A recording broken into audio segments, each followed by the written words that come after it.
Disclosure News and Commentary number 77. Wow, 77, 77, 77, 77.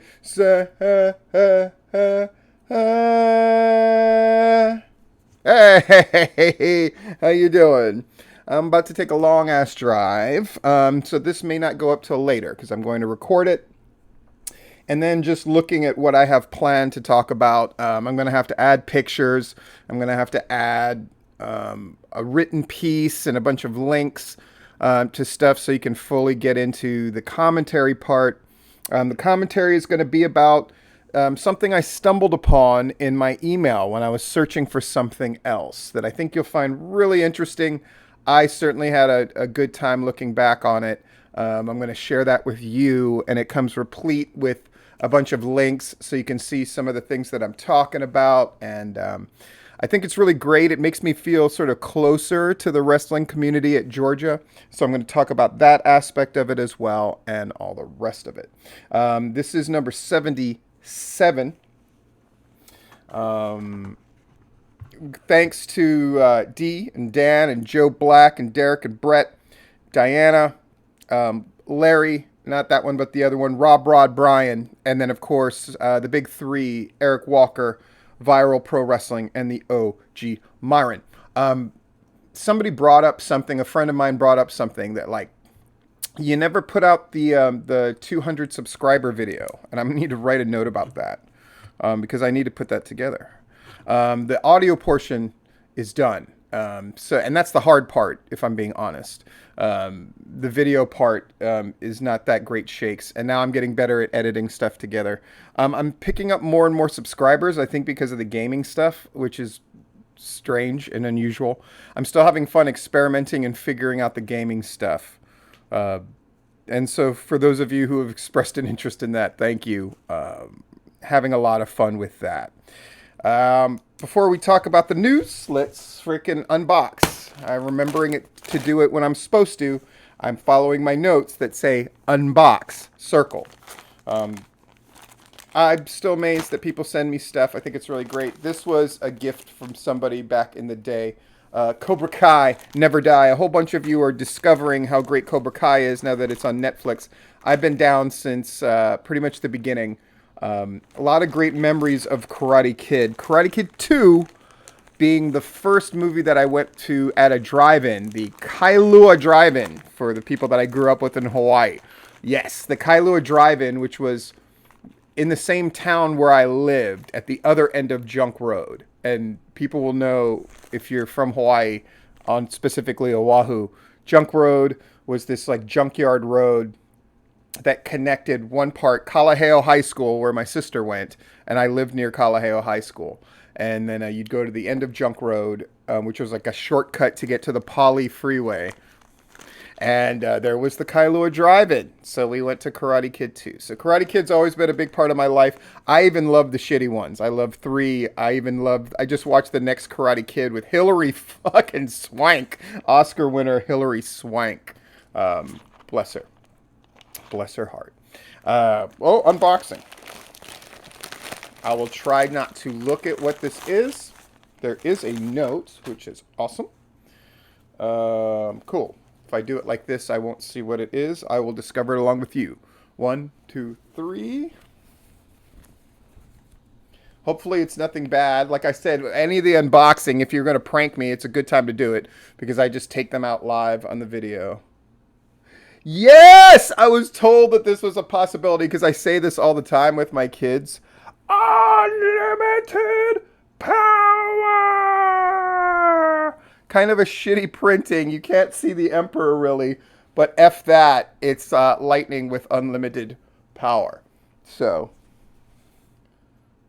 yeah, you can't see the Emperor at all. Sucks! But I ain't mad. I appreciate the thought.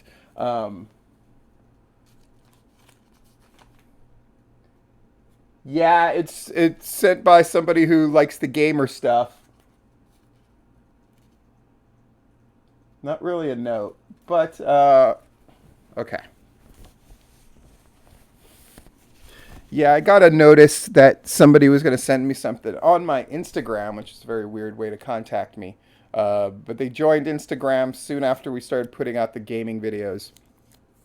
I figured out a better way to do the gamer stuff with my kids. I figured out that recording the videos and then putting them out after takes up a lot of storage on my laptop. And I have a lot of stuff stored on my laptop because I have all these other videos, these weird video ideas that I need to finish and put together. But if I can just transmit it and live stream it, it takes a while to put it up after the live stream. You don't need to fucking know all that. Sorry. Oh, sweet, sweet diet soda. They're drinking so much freaking water. When you're downing a gallon a day, boy, anything that tastes a little different is very, very welcome. There's a number of wrestling notables on kind of these weight loss journeys, which I think is really cool. I wanted to mention it here. People like Dylan, and then guys who are recovering from injury like Ace and shit like that. I'm down with you guys. Fully supportive, and of the wrestlers who have gotten into better shape. I see you. Sometimes I'll note it on AEW Dark and that kind of thing. I do that kind of thing, one, to be encouraging, and two, to let you know that I know that shit's hard. Anybody who even watched the Booker before, the documentary about me, saw like, because that thing took place over 2 or 3 years, and so you got to see me like post P90X. So some of the shots I'm like super lean and blah, blah, blah, blah, blah, blah, blah. I'm losing a bunch of weight again, as you can probably see. Yay. And my goal is to really, really, really slim down. For a number of reasons, health primarily among them, but I've got stuff in the works as well. That's what I do. Whew. Okay. Shit, let's get into the wrestling stuff, yeah? I wanted to bring up Wrestling United first for a number of reasons. One, their crowd was 83, which is up from the 60s they've been doing, which people would say like, oh, so fucking what? If you say so fucking what, you're an asshole, first of all. They should be praised because that's a group that stuck it out. The level of talent that's been on the shows has continued to improve. I see you, Wrestling United. Rob Rod's report, which you should be reading. Rob Rod's and Larry's stuff, and other people now have joined in, putting in news items and all this kind of stuff. Some people taking cues from the thing that I put up, the video that I put up, the Every Cloud Has a Platinum Lining, about the things that I like in reports and I think should be in reports. Go watch that shit if you haven't watched it yet. Even if you're not planning on writing a report, but especially if you are. And this is the best report Rob Rod has done. And I was having a discussion amongst a group of friends and they were praising Rob Rod, saying like, well, his rating system is better than Meltzer's. One, I didn't really care for that comment. Well, Dave Meltzer has said a bunch of really stupid things over the years. I'm not arguing that point. I will say that Dave Meltzer, as much as people want to shit on him now, they should never forget that he was the only one. And if you've been around wrestling as long as I have, and been somebody who had read The Observer as long as I have, you will know Meltzer's contributions are so vast compared to just about everybody that I know, that while a lot of the criticism of him in the modern day is warranted, generally, fuck you. The obituaries that he writes for wrestlers, the tributes, are the best thing going. The only one who's even close is Mike Moonahan, who also writes a great tribute. But Dave Meltzer has covered wrestling so thoroughly, and also been a part of the MMA thing since its inception, really, in the popular culture in America, that there's something there to admire. But again, we live in a day and time where people who have done virtually nothing get clout however they can, and attacking Dave Meltzer seems to be their favorite way to do it. I will say that it is disappointing that people that I know who, for instance, shit on Dave Meltzer giving 5 stars to the parking lot brawl, hadn't even seen the parking lot brawl, but were shitting on Dave Meltzer giving it 5 stars. Don't become rant number fucking 1. Don't become the people that you fucking hate. And we all hate motherfuckers who critique things and get mad about shit without knowing what they're talking about firsthand. Don't become that guy, because I see it beginning to happen in wrestling, especially with people that I like and respect and know. Haven't we already suffered enough in these last few months, seeing sides of people that we never wanted to see, losing respect for people that we had no interest in losing respect for, because we see the level of ignorance that rises to the top? Don't embody those traits. Fight them with both hands. And I'm talking to myself as much as anybody else. Critiquing shit without having firsthand knowledge of it is stupid. It's stupid. Don't be that guy. If your immediate thing is to bristle at something positive being said about some aspect of wrestling because you're a homer for WWE or a homer for AEW or whatever the fuck, or your own promotion, get over yourself. By the way, if you're a homer for AEW or a homer for WWE or Impact or whatever, you have to understand that these companies have fucking nothing to do with you, really. Brand loyalty bullshit, I understand it. I'm a bit of a stan for fucking AEW. I will not deny that. I enjoy watching the product. I like the very idea of them anyway. And I like the idea of competition. When people say competition, they've thrown that word around for the last 20 years, and it's never really applied. That's the truth. It's never really applied. Even TNA with their massive fucking machine, right? Only came but so close, and ideologically never far enough. What do I mean by that? I mean, they never made the WWE sweat. But AEW is making the WWE sweat and acknowledge them and take the fight to AEW. And folks, you should be glad about that. There's a part of you that should cheer every time AEW claims and attains a sort of victory. The fact that the first head-to-head with AEW and NXT, and AEW almost doubled up the demographic that matters the most. And people want to say, no, it doesn't. It does. That's just the truth. The demographic that AEW gets is more important than the one, it's in greater numbers than the one that NXT gets. That's a good thing, because you know what it'll eventually do is it'll force the WWE to become better. Isn't that why we say that competition is always a good thing? That's what we really mean, is we want WWE to rise to the occasion. But stop pretending that they are. Because they haven't yet. But hopefully they will. And that'll be good for everybody. In theory. And for now, just fucking enjoy what's there. And quit fucking being a brand stan to an irrational degree. Especially people that have influence. Yeah? It's okay to like certain things over other things, but it's when you start molding your vision of the world in order to accommodate what you want to see instead of what really is. That's when it becomes a problem. Fuck, we haven't even gotten into the wrestling news yet, really. Wrestling United 83. It's the best report Rob Rod has done. That's my point. It's really fucking great. And Wrestling United sounds like a really good show. I'll just say it. Yeah. The Murder 1 promo is what I heard about again and again and again. How fucking fantastic it was.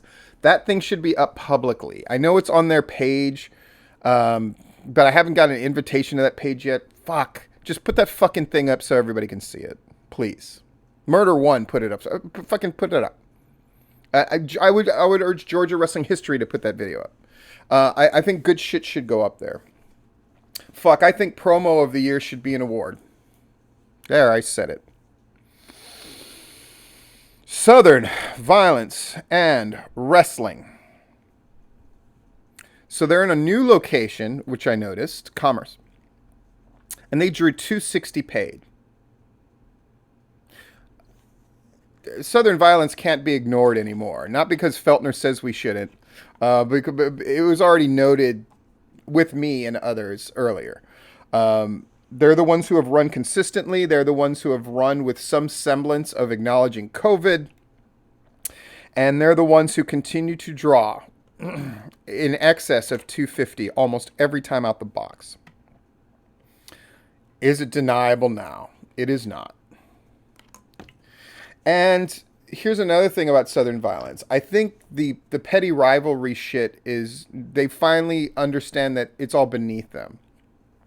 That feuding with Southern Fried, for example, is pointless. And it's not even needed because now they're not even running in the same place, same time. But even if they were, they're doing their shit. Southern Fried's doing their shit. And they're both succeeding. That's great. Southern Violence and Wrestling, their talent level has gone up. The aforementioned Jonathan Feltner being there doing the ring announcing is a huge step up. And those things matter. The level of talent, Austin Towers coming into his own and being a part of that, and so on and so forth, and Jeter and all the level of talent that is coming into Southern Violence is going up, and those things matter. Now they may not. It may be hard to measure that at the box office right away, but in terms of the long-term longevity of your promotion, because I'm going to talk about another promotion that's soon to have their first show, but they're already running into sort of a problem. I'm going to talk about that. Southern Violence also reminded me. So they had a hardcore deathmatch-ish kind of thing with Brad Cash and Very, if I'm saying his first name wrong, my fucking apologies. Very Morales. Let me put up a picture of this motherfucker. There he is. And you know that I want to talk about him if I'm covering up that fucking sweetness with his picture. I'm seeing this fucking guy's name everywhere. And he seems very... I'm just going to make a bunch of assumptions, right? From what I've read about his ring work, it's really good. And obviously he's fucking fearless. And look at him. It's a fucking look, right? He looks different and interesting. Yeah. I don't think anybody would call this guy a leg slapper, right? Is definitely not afraid of deathmatch style wrestling. And here's what I would want for him. This guy, I want to see it by the end of the year. I want to see him booked on more shows. And I want to see a direction that his career is taking to the point where I want to see this guy show up on like AEW Dark and things like that. I want to see if there are promotions that can book him and put him and really test him. Can he be part of angles? Can he be part of promos? Now, it doesn't mean that you don't give this guy a manager. Maybe he could use one. I want to see what can be done with this because this is something special. And I'm not saying he's Sabu, but I will say it was the recognition that Sabu was special and there was something there. And Paul Heyman said, you could put that guy on a poster and people would go, that's different. This is a guy that you can put on your poster and get a different kind of audience. And if he's promoted properly and used properly, and if he can rise to the occasion, he can be a difference maker for any promotion in Georgia. And I want to see it. I once said, I've said things about everybody from Trevor Aeon to Austin Towers, and this is the next guy that I'm calling out. And what am I calling him out for? I want to see him doing better shit. And that's not to say Southern Violence isn't a place he should wrestle and blah, blah, blah. I'm not saying that at all. I am saying he clearly can do a Southern Violence show. I want to see this guy do shows that of a different nature that could get him into AEW Dark, for example. I want this guy. I want the bookers and promoters to take a look at this guy and go, what can we do with him? And then I want him to acknowledge, I can do more. I can do anything. I can be a guy that you make money with. There he is. You think he can do it? Somebody fucking prove me right or wrong on what this guy. Because I look at him and I'm fucking interested. And then I see a clip of him diving off the top of a fucking bus that's on top of a fucking thing. And I go like, okay, clearly this guy will do anything. But is he just going to be a guy who never does anything except for wrestle pretty much in the Southeast, bust himself up, and never get anywhere where he could truly be a guy who's special and different? What I'm saying about him is it's cool that he wrestles for Southern Violence. It's cool that he wrestles for Mucha Lucha. But I feel like he can do more, and he can do different, and he can do bigger. So I'm just calling it out, since so far I have a pretty good track record of spotting people who I go, you know, if this guy gets his shit together a little bit more and places take a chance on him, that it could work out for everybody. This is the next guy that I'm calling out. All right. Let's bring her back. Hello. Oh, look at the little... God bless her. God bless her. All right. Southern Fried. 300. I'm going to say more than 300. Sounds like it was a great show. Their next show, October 3rd. Southern Honors is October 2nd. And here's what I would like to see. I would like to see somebody who writes reports, one of the big 3 or 4 or 5 that do. Larry, Rob Rod, Nick Myron, whomever. We got new guys in the mix who want to write reports. Fucking awesome. Some or all of you. I want somebody to go to Southern Fried and Southern Honor, and I want you to do something a little different. I want the reports written, of course, but then I want to compare and contrast, and I want hard decisions to be made. I want categories put up. Who's doing the better angles? Who's got the better feud going? Who's got the better main event? Who's got the better work rate overall in the show? Whose show flows better? Whose show has the better up-and-comers? Because these are the 2 top promotions going. Are there other good promotions? Of course. Is Feltner right that Southern Violence deserves to be in the consideration for promotion of the year? I think definitely. If you think of it as a top 5 for sure, and a top 3 at this point, quite possibly. But Southern Honor and Southern Fried are the 2 that are going at it. And I think anybody who thinks after reading Larry's report about Southern Fried that Todd and Dylan aren't in a booking frickin' fight again are deluding themselves. We should all be excited about that. I think right now your top 3 bookers, Todd Sexton, Dylan, and Ace Haven. And if somebody doesn't like me saying that, then prove me fucking wrong and get into that top 3 of bookers. Because those are your top 3 bookers right now.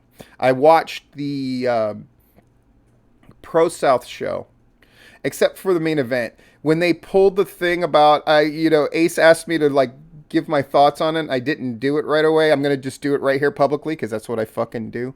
I really liked that first half of the show. Until they did the shit where it's like, we're going to intermission. Oh, no, wait, we're going to have this other match. And now we're going to intermission. At that point, you lost me. You can't do that kind of shit. Pro South can be improved with one phrase. Tighten up. It's when stuff feels slipshod that show begins to fall apart. But as far as talent on that show and one angle going into the next and that kind of thing, they've got it going. It's definitely building and going. But Southern Fried obviously has got it going on again. And you can feel the excitement. And Manders, who you felt like was on the ledge a few months ago, just fucking beside himself, being upset and just so worried, is now dreaming again in a positive way instead of out of desperation. That he's seeing the possibilities because of the crowds that they're getting. And that's good too. And I'm intrigued by the angle of Todd and Manders not getting along in some way, shape, or form. I think it's interesting.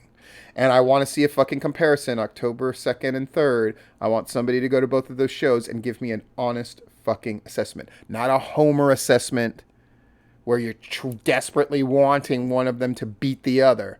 But an honest fucking look and a point-by-point comparison of the two promotions. Does that bother somebody? Would it bother either one of those promotions to have that done? I would think they would relish it. Just saying. Coastal Empire Wrestling is having their debut. Let me put up that shit. Look at that. I'm going to do a critique of just what I see here. Positives. I like that logo, even though there's things about that logo I don't like. Okay? It looks really White Castle-y, which is a negative, except for the fact that it's kind of not. At least this logo's distinctive. At least I could remember it after it's gone. Is that important? Yeah, it's important. Southern Honor. What's their logo? That S and that H that are kind of like jagged. Southern Fried. What's theirs? The SFCW in the fire around the, I guess the logo of, against this, around the state of Georgia. Right? Isn't that it? I can remember those. Right? I can remember the AWE logos. Can I remember the Viral logo? No. Just say it, I can't. Now, part of it might have been I haven't seen that thing in forever and a day, but I haven't seen AWE's either. But I can remember that one. What's Anarchy's logo look like? I remember the distinct, like, Anarchy A. If they've changed it since then, I don't remember it. I know PCW's logos. Even the ones that in the Hankins era that I haven't had a hand in, I can at least remember them. So Coastal Empire has put some thought into it. I can remember that logo. They're in Savannah, Georgia, which I think is really cool. I love Savannah. I looked at that card and I just went, like the talent on the card, I just went. And I understand Chris Nelms has like an AIWF belt, which is what it is, but at least it's being defended on this thing. I hope that Coastal Empire is not part of the AIWF, though I suspect that they are, because those four letters don't mean jack shit. I don't care how many times Matt Classic puts up a question that inspires everybody to mark out for themselves and jerk each other off. AIWF has never meant less, and you're better off creating your own world with your promotion than attaching yourself to one that doesn't matter. Ooh, that sounds insightful and shit. But Coastal Empire, I hope they send in reports. I hope they join the flow, because I would love to have a promotion in Savannah, Georgia that was doing something. But they're going to have to do what other promotions, including the aforementioned Southern Violence, and I think even promotions like Renegade and promotions like Pro South have done, which is, this is where you start, but you have to continue to improve your game with the talent that you bring in, with the way that you're doing things, and that kind of thing. Promotions can grow. And in spite of what many will tell you, they don't grow by you being helped by other promotions per se. You got to fucking help yourself first. And you have to have an eye on, we're going to be bigger and better. Right? You got to. So hopefully Coastal can make it a go. As you can tell, I'm in a general positive mood. And as we hit the 30-minute mark, we go to the commentary. So I was looking for something else, and I stumbled upon this thing that I wrote in 2015. I think I wrote this thing just for posterity so I wouldn't forget. And what it is an early history of PCW. I would say the first 6 months of PCW starting from our first show at the Academy Theater in Avondale Estates, Georgia. So I'll put this thing up so you can kind of read along. Forgive me for just reading this thing, but I wanted to, as soon as I saw what it was, I stopped reading it because I wanted to see what I thought was important and notable. What I do think is really cool, and you know, these links that I have at the bottom of this thing, I'll definitely put up as well. So the first 4 paragraphs here, I'm saying these things out loud so I can have the proper picture put up. And in fact, I'm just going to go ahead and take my face out of it. Let me note the time. Starting 30. Now. So 30. So we see the first 4 paragraphs. January 15th, 2010 was the first show at Academy Theater in Avondale Estates, Georgia. The early days were spent introducing the wrestlers to the audience and establishing that the top 10 rankings were important, as whomever was ranked number 1 and number 2 would wrestle on March 26th to decide the first Platinum Championship Wrestling champion. Man, did I stick to that shit? Let's see. The first show established a number of things, including the Warhorses, a masked group with various numbers and later names that would tend to lose in decisive fashion. On this first show, Warhorse 7 and 21 would lose to Scott Steele and Michael Cannon, and Warhorse 300, This is Sparta, would lose to a heel Pandora, who is being billed as the pound-for-pound toughest woman in wrestling, a moniker she still proudly uses. Oh, look at that, establishing who our top woman star was and having her go over decisively and setting up tag teams and all that shit, right? The concrete gorillas of Jay Fury and Nemesis were established. Jeter won in a quick squash. De La Vega and the Vandal were Oscar-worthy's avant-garde, along with the already popular Miss Quinn, who wasn't allowed by Worthy to speak. She was mad over. One of the other things I wanted to do was to have a bunch of hot and tough women on the show, because I saw that no other promotion in Georgia had that. Had women as a true presence. They'd have 1 or 2 and they'd have a women's match, but it didn't really fucking matter, right? I think eventually we're going to have a discussion on Tipping Point about how bad the state of women's wrestling is in Georgia. And I would say that PCW alone had a stronger women's presence than all the other promotions put fucking together. I said it, and I'm right. The first match in PCW was won by Brian Blaze, who was doing a Biggest Loser gimmick that would have to be quickly abandoned as he legitimately lost weight rapidly. See, I wanted to acknowledge the fact that we thought of gimmicks, and when they weren't needed anymore, we got rid of them. Yeah. And the first main event featured Shane Marks versus Phantom. Dwight Power was established on this show, and he cut the first of many blisteringly good promos. As the shows marched on, Nemesis and Shane Marks picked up wins to move up the rankings. The Washington Bullets were the tag team that couldn't be beat, and many outside teams came in to fall to John and Trey. Dwight Power brutalized, then, Aesha Sunshine, who you would know now as the weapon of ass destruction. Dementia to Rose. Garnering heat galore. And Oscar Worthy had a talk show called You're Not Worthy, where angles and matches were made. Pandora was quickly a force to be reckoned with, and it was also made clear that PCW did not and would not ever have a women's division, that everyone was thrown into the mix. Remember when almost every promotion seemed like they had a women's champion? How quickly that shit was abandoned. Because none of them have a women's division worth of shit. And there's only so many people that you can bring in. And we can see different promotions that the one that tried to have a tags match between women and only 1 out of the 4 was any good, right? Like, it's so bad right now. And I blame that on the people who are training. There just should be more women that are better at this shit. I would still claim that I was better at training women to fucking wrestle than anybody that we've seen in the last fucking 10, 20 years. Jeter was set as a world beater, and Timmy McClendon was the first to really establish the idea that, listen to this, PCW was a place where funny things happened that were actually funny. Who is doing funny shit now on their wrestling show that's any good at it? Yeah, that's the answer to your fucking question.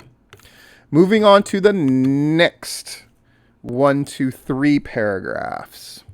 Let me note the time, make it easier on myself. 34, 54. Okay, sorry. The forces being established in the title chase were Jeter, Shane Marks, Pandora, Mason, Hayden Young, and Nemesis. So now as we're moving on to the next month, we have whittled it down to these are the people to watch to see who's going to be number 1 and number 2. Pretty good list right there. Hayden Young's a really great story. I'll tell his story in a Patreon video. Yes, you should sign up for my Patreon, of course. Reverend Waylon Grimm. Wow. Reverend Waylon Grimm. He was one of the first guys I started training in 2001. He was part of that first class. Crazy. One of the bigger and stronger PCWs was wrestling and losing in a lot of main events. He kind of knew his role, which is like he was a bigger guy, but he wasn't really into making it as a wrestler at that point. So in fact, we named the ring after him. Because he was such an integral part in the early PCW days of, let me just put all your fucking guys over because these guys are the future. Really fucking great guy. Love that guy. Pandora introduced Grotesque, PCW's first real monster.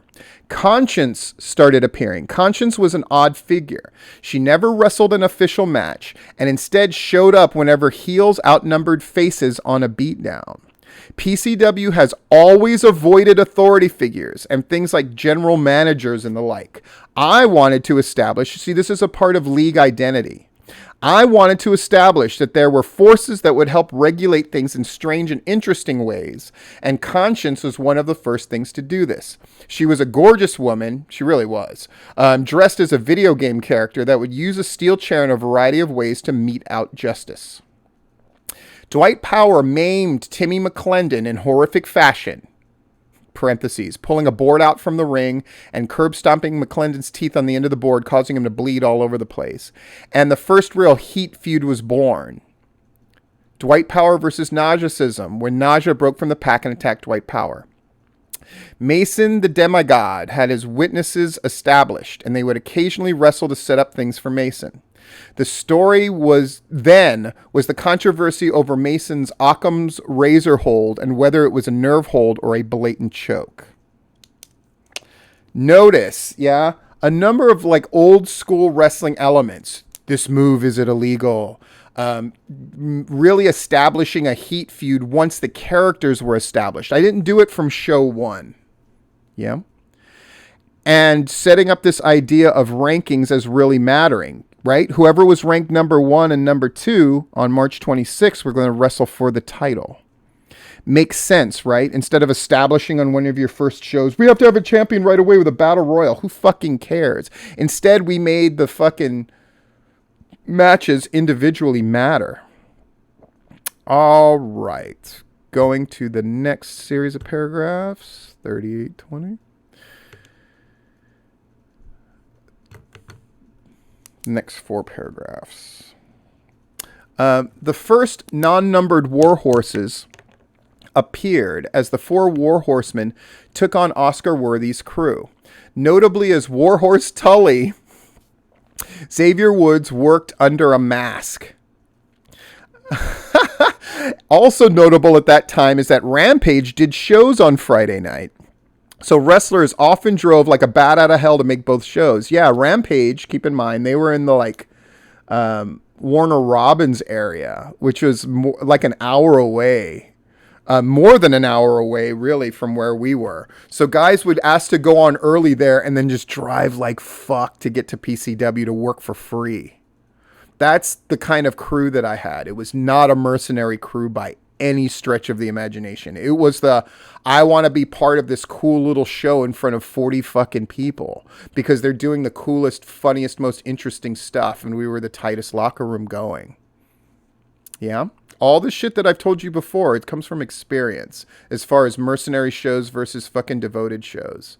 And we were definitely a devoted show. By the way, the other people who were the 4 Warhorsemen. So Xavier Woods was Warhorse Tully.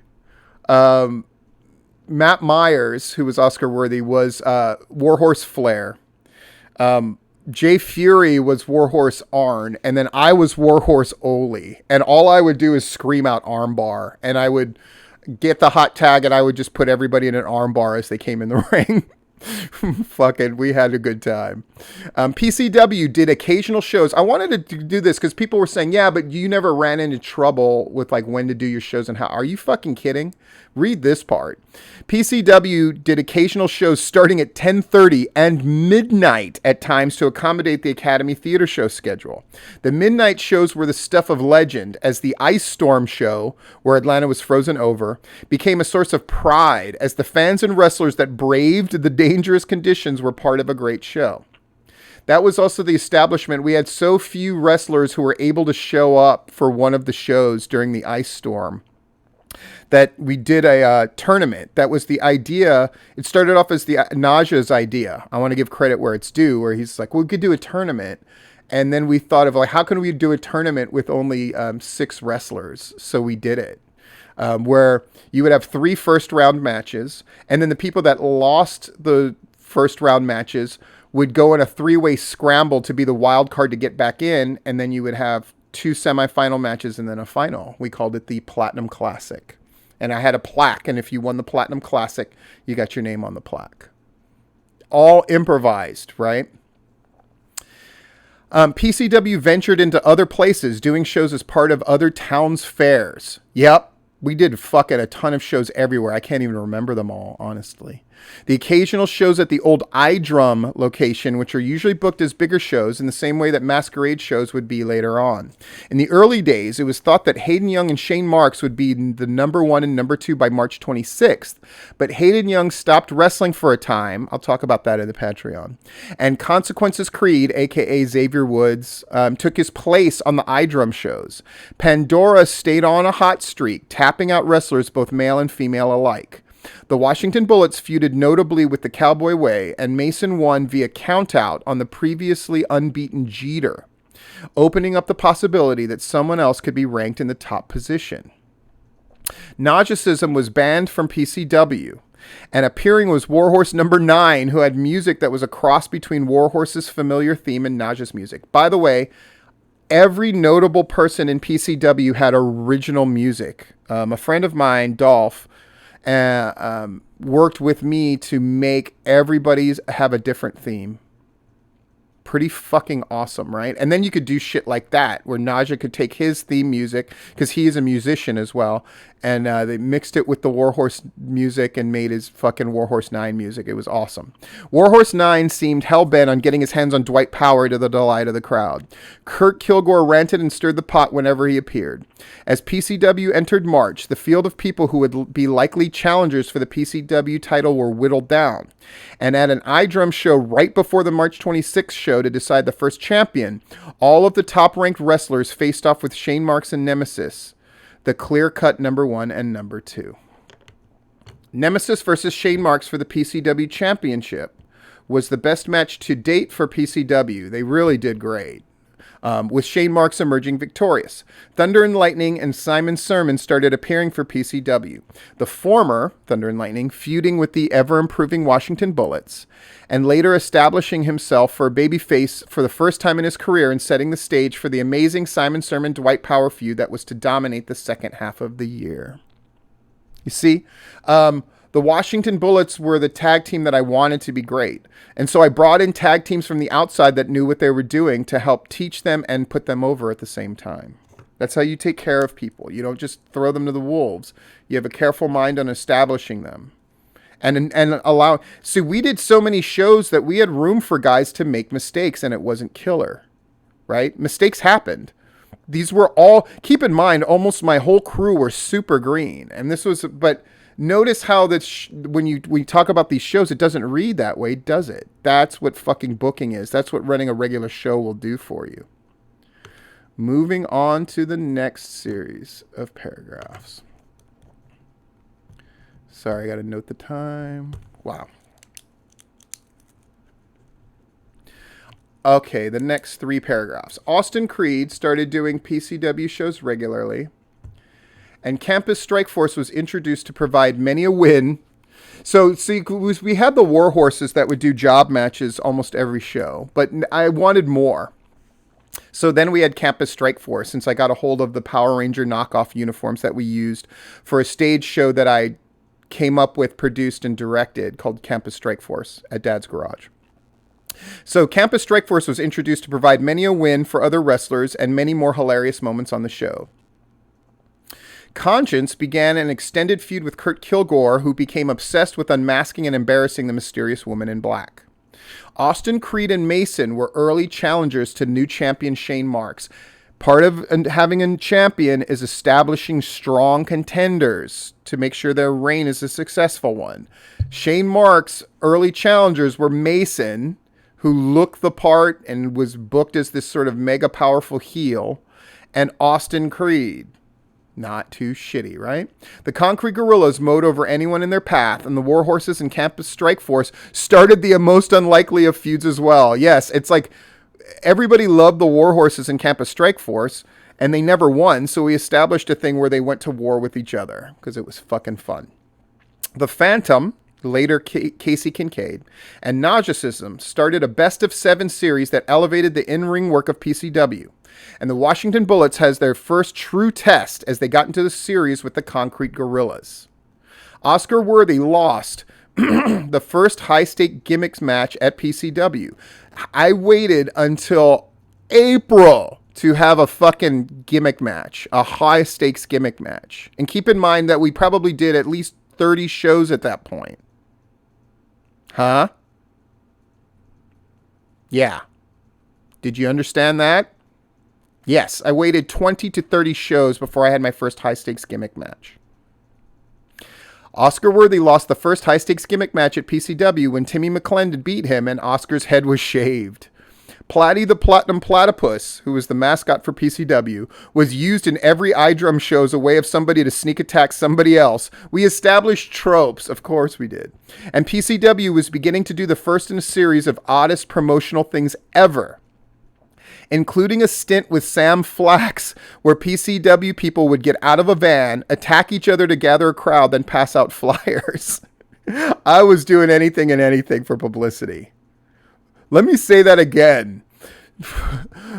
PCW was beginning to do the first in a series of oddest promotional things ever, including a stint with Sam Flax, which is an art supply store, where PCW people would get out of a van, attack each other to gather a crowd, then pass out flyers. Wrestling notables started showing up to our shows to watch, such as Gary Juster, who was with Ring of Honor. Yes. Moving on. Wow. 47.50. We're probably reaching the end of this. Next. This is the last paragraph. And then a bunch of the links. Larry Goodman came to his first PCW show. Right? This was after we'd established a champion. This was months into our run of me begging Larry to come to a show. This is after we've done... Let's do the quick math. This is after we had done 35 to 40 shows. Think about that. So all of you who bitch that Larry doesn't come to your... Fuck. We had to do fucking 4 months where we were doing at least a show a week, usually more, to get Larry to come to our show. But I fucking clamored to get him to come. And I finally attracted him by going, like, you were doing a show at the iDrum. I did, and so he's like, I've never seen a show there, so I'm going. Larry Goodman came to his first PCW show, an iDrum show where he was introduced to all manners of craziness, including the conclusion of the amazing Match 7 in the Best of 7 series. And the legendary Miss Quinn heel turn where she demolished Timmy. We did a thing where Timmy McClendon was asking Miss Quinn out and everybody wanted it to happen. So Miss Quinn spoke for the first time, slapped Timmy McClendon and said the now infamous line, like I would ever date a retard, to turn heel, much to the horror of the packed house. She took over the avant-garde from Oscar Worthy, and she converted Grotesque to her side and got Grotesque to join her, leading to a Pandora face turn. So Grotesque demolished Pandora and put the avant-garde on her side and basically sent Oscar Worthy scurrying. So now she was like the heel out of nowhere. Sacred Ground Chapter 1 was announced at this show to take place on September 25th of that year. So wait, Steve, are you telling me that in April, May, you were talking about Sacred Ground on September 25th? Yes. And for the next 6 months for PCW in 2010 would bring another interesting thing. The Tuesday night shows at the Jungle. All that happened at that iDrum show. Whew. So here are the links. An article from Purge Atlanta. Again, we really fought to get that publicity. There's a link there with this guy was doing these videos called Dan on the Street. He was like a journalist sort of guy that was on news shows, and he did a series of things on PCW because he was fascinated. Keep in mind, during this whole time, there's the guys who were filming the stuff that would become the documentary about me and PCW as well. There's a link there for Grotesque and Phantom at the Jungle,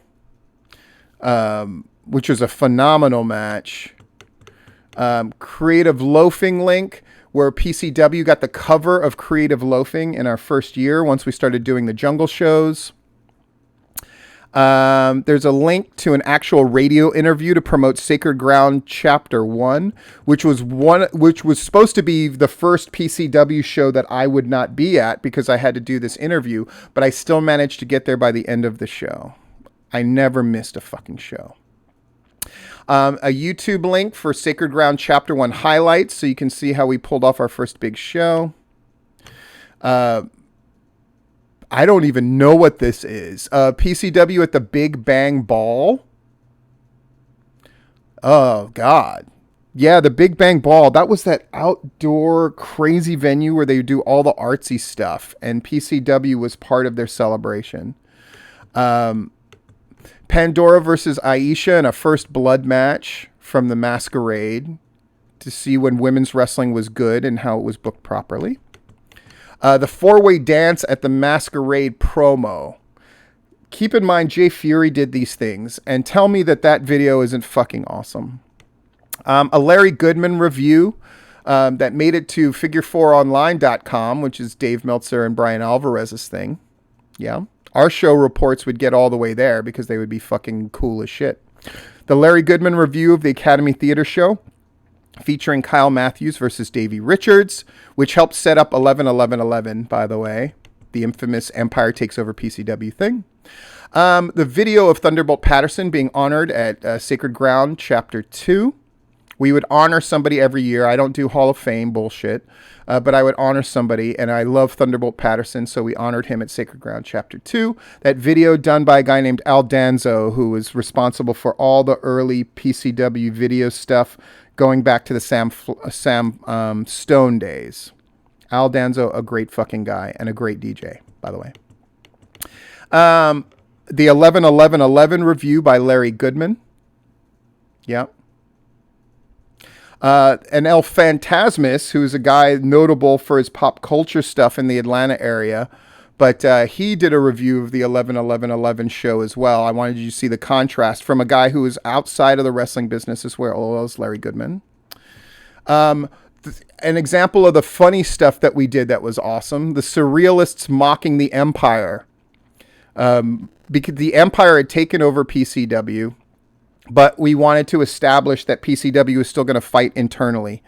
And so the Surrealists mocking the Empire was the first example of that. A PSA from the Empire getting payback on Dany Only. When the Concrete Gorillas ended because Nemesis is going to Nemesis, we established We Are Three with the remaining members of the Concrete Gorillas. And an example of how to frickin' surprise the crowd. They didn't get a second half of the show because We Are Three just destroyed the whole show. And then a trailer for The Booker, which is the documentary done about me. Thank you to the people who say they've been watching it. A review of Sacred Ground Chapter 3. So you can see the show that was so good it established a Show of the Year awards. Phantom Troublemaker's take on Sacred Ground Chapter 3. A video on the women of PCW, so you can see when the last time a women's division in Georgia, or a women's presence on a Georgia wrestling show actually mattered and why. My last match, and then a report of the War Games 2014. Wow, pretty awesome shit. I'm glad I wrote this shit down. Here's my conclusion about all that. Noting your own history is important. And nowadays, guys do such a good job with video and putting that stuff together. It's never been easier, but yet more important to keep track of your own history. I would advise the bookers and the people who are running promotions to do this. I had the benefit of, because I always sent the booking sheets out, I have no doubt that I did this by just having a stack of my booking sheets and being able to thumb through them to remind me of stuff. Of course, we were doing so many fucking shows that I had to have reference, right? So promotions in Georgia, wrestlers in Georgia, wrestling people in Georgia. When you're quick to go, what the fuck, he's in Florida, he doesn't fucking know. You can see that was a take on the first 5 months, and then really the first 2 years through different links and things like that of PCW. And you could see how much happened, and you can see my thinking at the time, and how much things evolved and changed. And people just wanted to be a part of our thing. Not because we paid the most, we certainly did not, but because we were fucking cool. And at the end of the day, that's what you're trying to grab. Wrestlers, wrestling people, promotions. This idea of what is cool. This idea of what is interesting. And I wish it for all of you. Yeah? Are there promotions that I despise? Yes. But that doesn't mean that they can't get better. But I will not, nor will I ever sit here and go, everyone deserves to be like, you can see from those early days, we fucking fought for it. And by we, I don't mean just me. I mean the venues that I worked with and the people that helped along the way. The wrestlers, of course, and any number of people behind the scenes.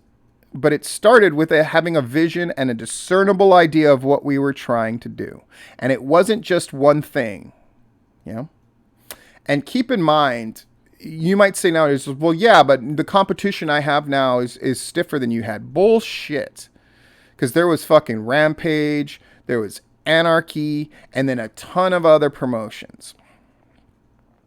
And no matter what bluster people say nowadays, we fucking did it.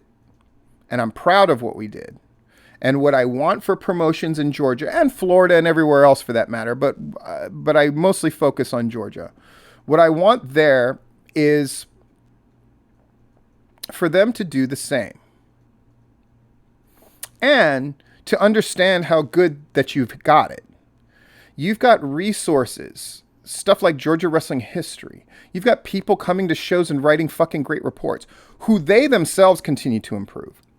You got things like the Tapped Out fucking podcast. Are you trying to get on the fucking Tapped Out podcast? Because if you're not, what the fuck are you doing? You're not working hard enough. You can see how hard we worked at PCW to get on fucking newspaper, websites, fucking people doing documentaries about us, people doing videos about us. That's why I put that shit up there. So you can see we fucking worked fucking hard. And we were spitting out shows like there is no tomorrow. And we benefited greatly from guys like Austin Creed and other people who were already stars, but would go on to become even bigger stars, helping us along the way. And you can see the people that I booked from the outside and how carefully they were not only placed, but used effectively.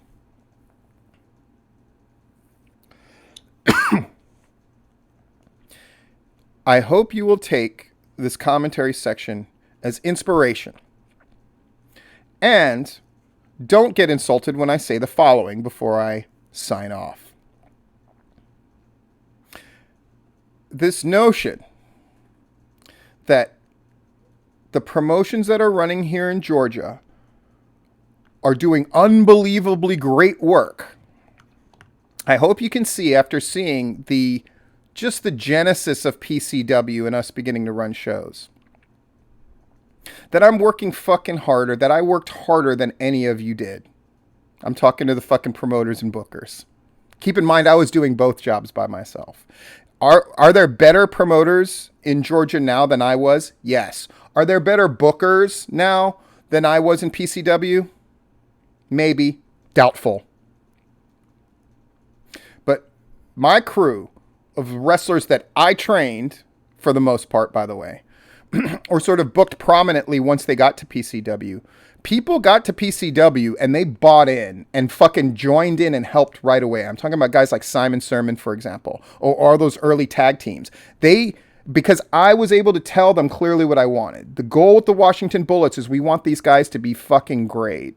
They're not there yet, but our job is to make them look great, but also teach them along the way. And they were open to learning, right?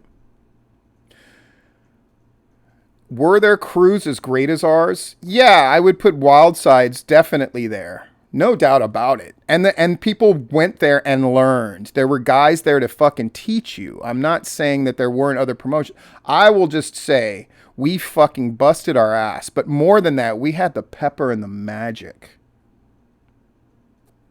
We had fucking cool. Do you have cool? Do you really? Because I would guarantee you that now that the wrestlers of the modern era who never got to work with PCW or never really got to work with me, look at that shit, they wish that they had worked with me. And I wish that for the promotions now.